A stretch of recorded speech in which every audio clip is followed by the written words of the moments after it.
What is the false withdrawal tactic, and how did Ivan the Terrible use it to his advantage?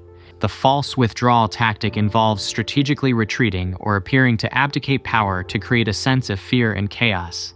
This fear motivates others to beg for your return and agree to your demands.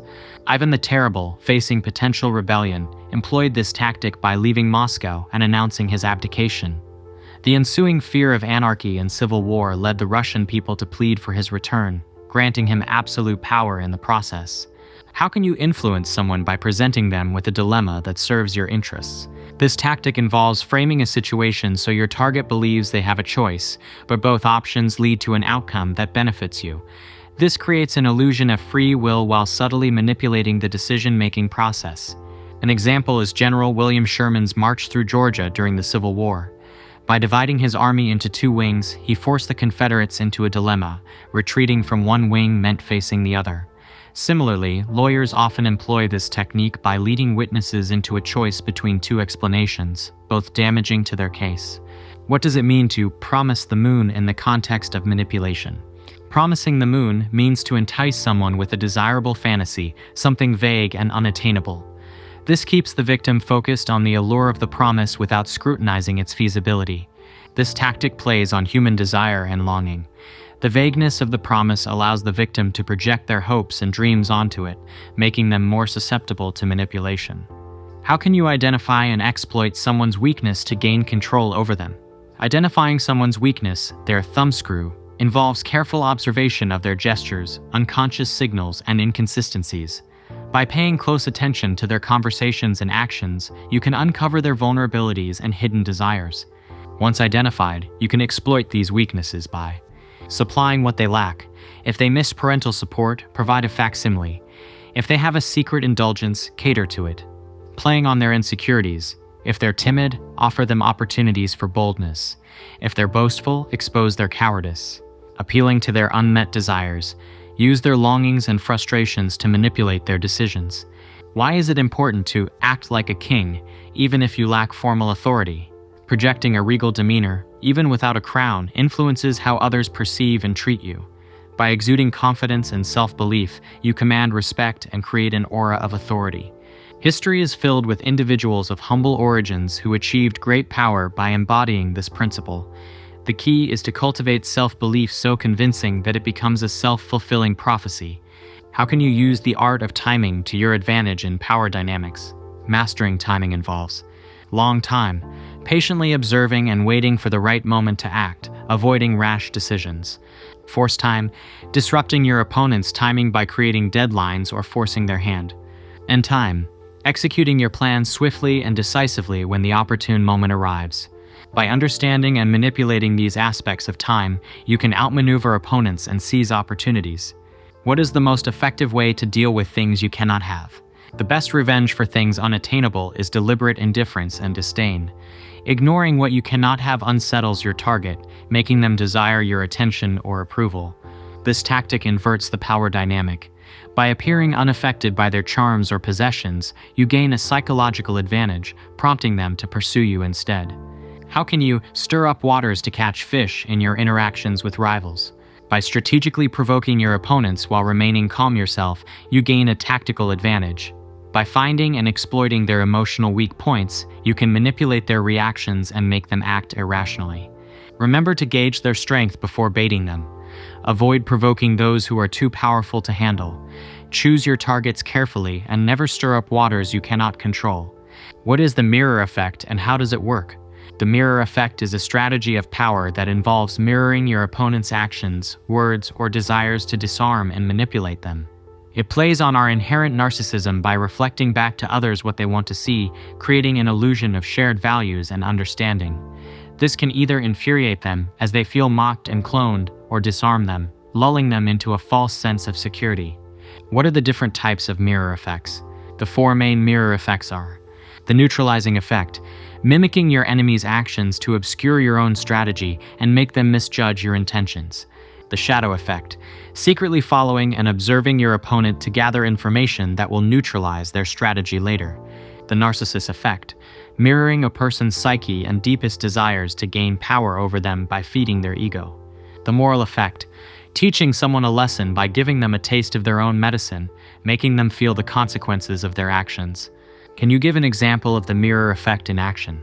Napoleon's Minister of Police, Joseph Fouché, mastered the mirror effect to maintain his position.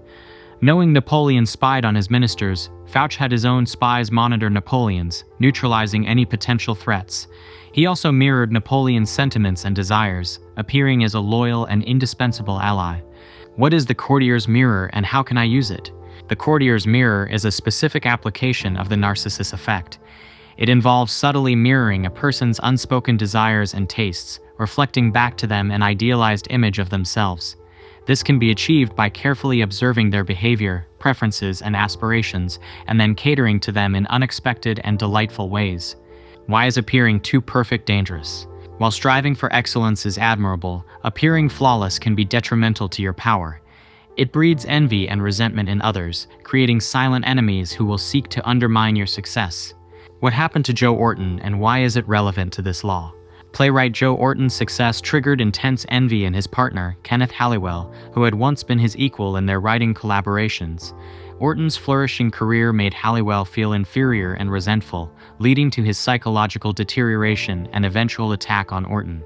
How can I avoid provoking envy in others? To mitigate envy, strategically reveal minor flaws or weaknesses, making you appear more human and relatable. Attribute some of your success to luck, downplay your achievements, and express empathy for those who haven't reached your level. What is the best way to deal with envious people? Recognizing envy early is crucial. Once detected, avoid doing favors for envious individuals as it can be perceived as condescending. Instead, distance yourself from their negativity. Focus on your own path, letting your success be the ultimate revenge. Remember, envy is a destructive force, and often the best defense is simply to remove yourself from its reach. What is the main danger of achieving victory? The greatest danger often arises at the moment of victory. Arrogance and overconfidence can lead to overreaching, creating new enemies and undoing previous successes. Consolidating gains and carefully strategizing for the future are crucial. How can historical examples illustrate the dangers of not knowing when to stop? The story of Cyrus the Great exemplifies this danger. Despite building a vast empire, Cyrus's arrogance led him to needlessly attack the Massagetae. His underestimation of Queen Tamaris and reliance on past tactics resulted in his demise and the unraveling of his empire.